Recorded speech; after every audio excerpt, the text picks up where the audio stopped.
La peau de chagrin paraît en 1831.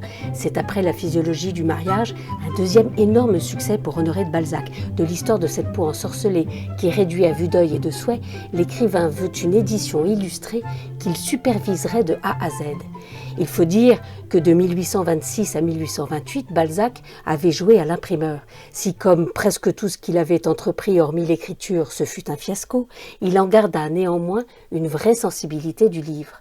Balzac fait donc illustrer sa fable moderne selon son bon vouloir.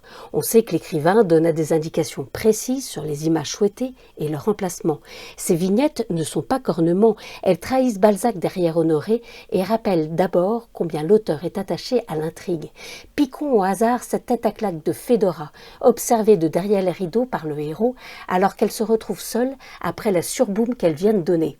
Justine s'agenouilla, défit les coturnes des souliers, déchaussa sa maîtresse qui, nonchalamment étendue sur un fauteuil à ressort, au coin du feu, bâillait en se grattant la tête. Il n'y avait rien que de très naturel dans ses mouvements et nul symptôme ne me révéla ni les souffrances secrètes, ni les passions que j'avais supposées. Entre le texte de Balzac et la vignette qu'en tire Langlois, c'est comme si on y était. Mais encore, dans ce premier tiers du XIXe, Bonaparte et Champollion ont réveillé les imaginaires et l'égyptomanie règne en France. Avant le voyage en Orient de Gérard de Nerval et le roman de la momie de Gautier, Balzac n'échappe pas à l'engouement. Dans l'antre de l'antiquaire, une momie qu'enveloppaient des bandelettes noires évoque selon lui l'Égypte roide et mystérieuse. Mais c'est l'évocation de la vie de bohème qui fait ici surtout notre joie. Ce quotidien des bobos de l'époque, si familier aux lecteurs des années 1830, ne l'est pas pour nous. Les vignettes, en ayant cristallisé l'époque, nous y donnent accès. Et c'est avec une pointe de regret à remonter le temps que nous jalousons ces polkas et autres cavalcades, cette main dégantée attendant le baiser, ce lit de drap et d'édredons s'ouvrant, ces pantalons en fuseau tendus, cette jeunesse sautillant ou jouant au volant rue de Cluny. Taille basse, tatouage et téléphone portable font pâle figure face à ces tailles hautes, gants de chevreau et raquettes légères. Rien qui n'arrive cependant à nous faire oublier que la mort rôde dès la première page de La peau de chagrin. Les squelettes rythment de loin en loin l'illustration.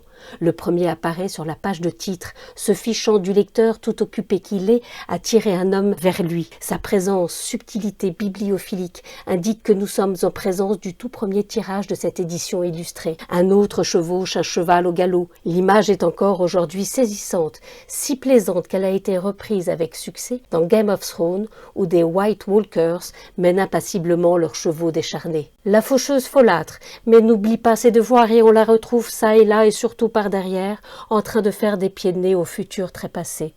Pages après pages, Balzac assassine notre espoir de voir Raphaël de Valentin réchapper du piège chagriné. Ce lent assassinat baigne dans le vin de Champagne, de Bourgogne et de Bordeaux.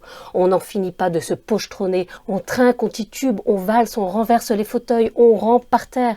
Même les vignettes ont le tournis. En guise d'épigraphe, Balzac avait décidé de faire imprimer l'arabesque fantasque que Laurence Sterne fit figurer dans son Tristram Shandy. Pour qui ne sait pas de quoi il retourne, elle apparaît énigmatique, parfaitement dans le ton fantastique et enivré de La peau de chagrin. Et pourtant, ce n'est que la représentation du mouvement de la canne que Trim, personnage du roman, fait tournoyer en l'air au moment de définir la liberté du célibataire. L'arabesque figure la vie avec ses ondulations bizarres, avec sa course vagabonde et son allure serpentine.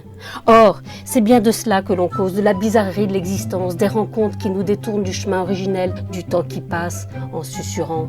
Que préfères-tu? Vivre longtemps dans les coulisses obscures ou un peu mais sous les feux de la rampe? Achille, en tapant du talon, choisit la seconde option. Raphaël, lui comme l'autre, répondit « Va pour la course à la vie courte ».